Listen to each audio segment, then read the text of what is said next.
جی بھائی، لمبی نماز پڑھانا امام کے لیے یہ صحیح نہیں ہے۔ حضرت معاذ رضی اللہ تعالیٰ عنہ کی روایت کے بارے میں آتا ہے کہ ایک مرتبہ ایک شخص نے حضرت معاذ کی شکایت لگائی نبی علیہ الصلوۃ والسلام کو کہ یہ صبح کی نماز میں سورۃ بقرہ پڑھتا ہے، اور ہم تو مزدور لوگ ہیں، ہمیں تکلیف ہوتی ہے، ہم نے الگ نماز پڑھی، ہم کو اپنے اوپر منافقت کا شک ہونے لگ گیا، لوگ بھی کہنے لگے کہ یہ منافق ہے، ہمارے ساتھ جماعت میں شامل نہیں ہوتے، جبکہ ہم مزدور ہیں، اونٹوں کو پانی پلاتے ہیں، کام کرتے ہیں۔ تو جواب ملے نبی علیہ الصلوۃ والسلام کی طرف سے کہ معاذ، کیا تو فتنہ پھیلانے والا ہے، پاگل ہے جو اس طرح کی لمبی لمبی نمازیں پڑھاتا ہے؟ نماز کو مختصر کر دے، والشمس والضحیٰ، اس طرح کی سبح اسم ربک الاعلیٰ، اس طرح کی مختصر صورتیں پڑھ کے نمازیں پڑھایا کرو۔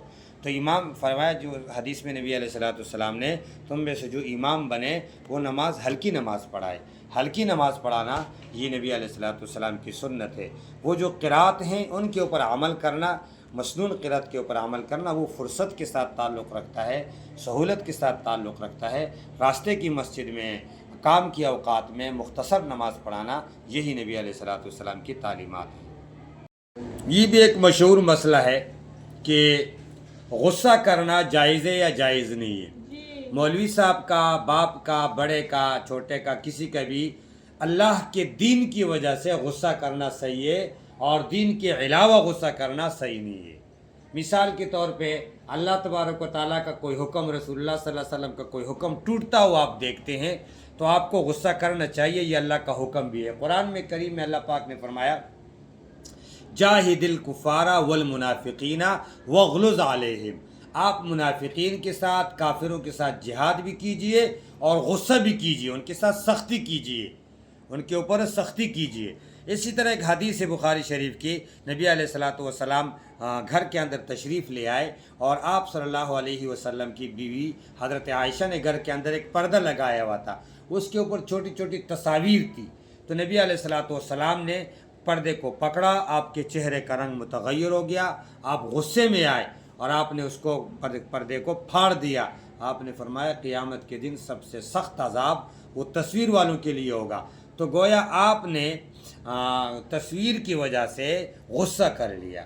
تو دین الہی اور نبی کریم صلی اللہ علیہ وسلم کے احکامات کو ٹوٹنے کی وجہ سے یا اس کے کمزور دکھنے کی وجہ سے آپ کا کسی کا غصہ کرنا وہ صحیح ہے۔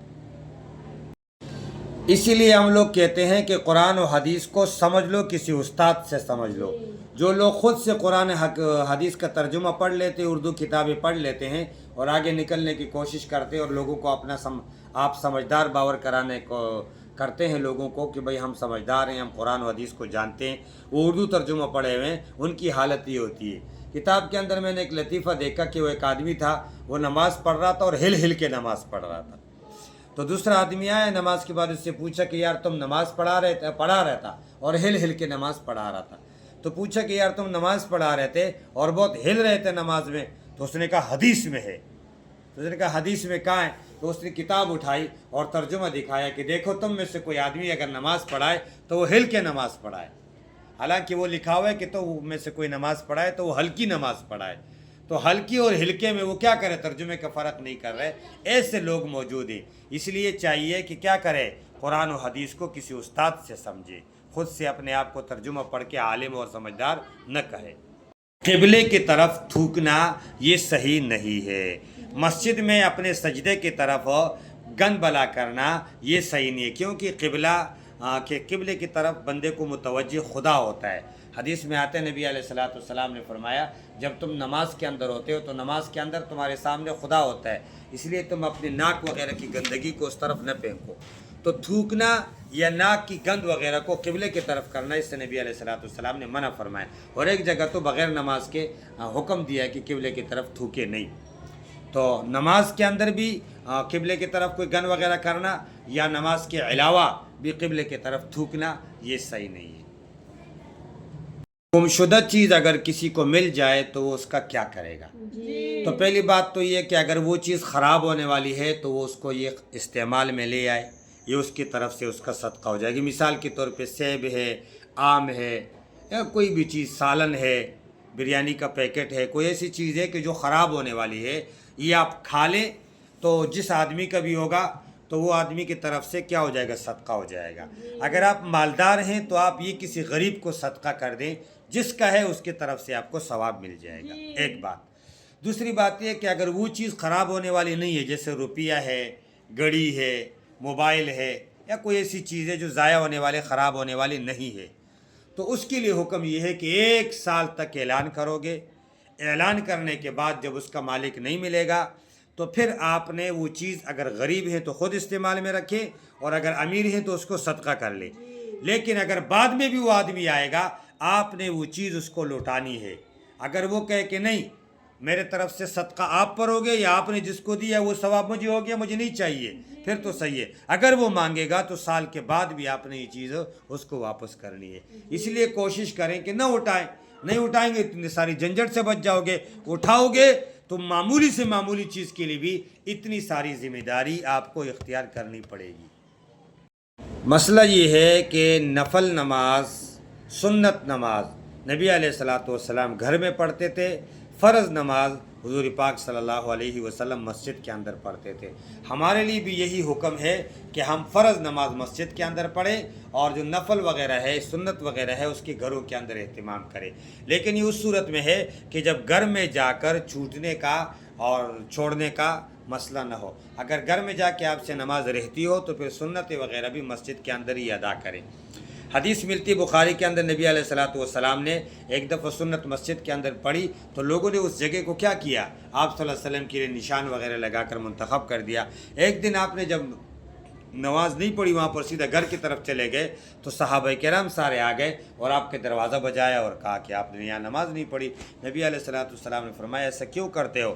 نفل نمازیں، فجر، سنت نمازیں گھر کے اندر پڑھا کرو، ایسی چیز اپنے اوپر لازم نہیں کرو جو تمہارے اوپر لازم نہیں ہے۔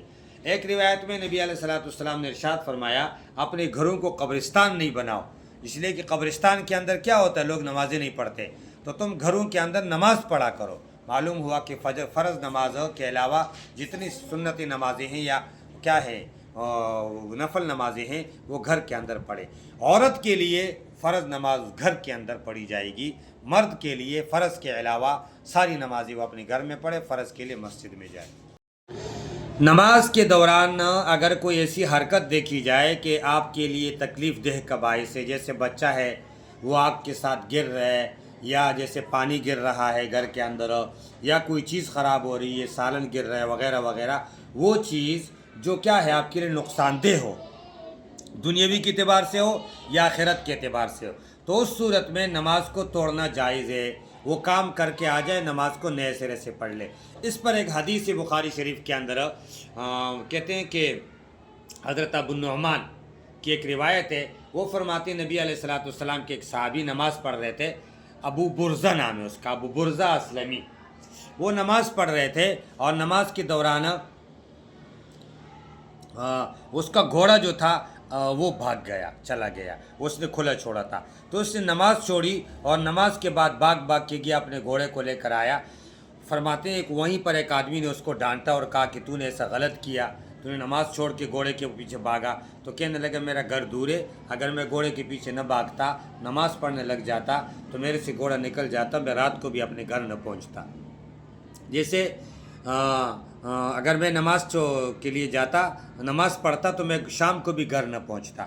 تو نبی علیہ پھر روایت کی، فرمایا نبی علیہ الصلوۃ والسلام کے ساتھ میرا زمانہ گزر گیا، آپ نے کبھی سختی نہیں فرمائی، بلکہ جب بھی آپ کے سامنے 2 کام آئے ہیں ان میں سے کوئی آسان کام تھا تو آپ اس آسان کو اختیار کرتے۔ تو یہ میرے لیے آسان تھا کہ میں نے گھوڑے کو پکڑ کے باندھ لیا، نماز دوبارہ نئے سرے سے پڑھ لوں گا۔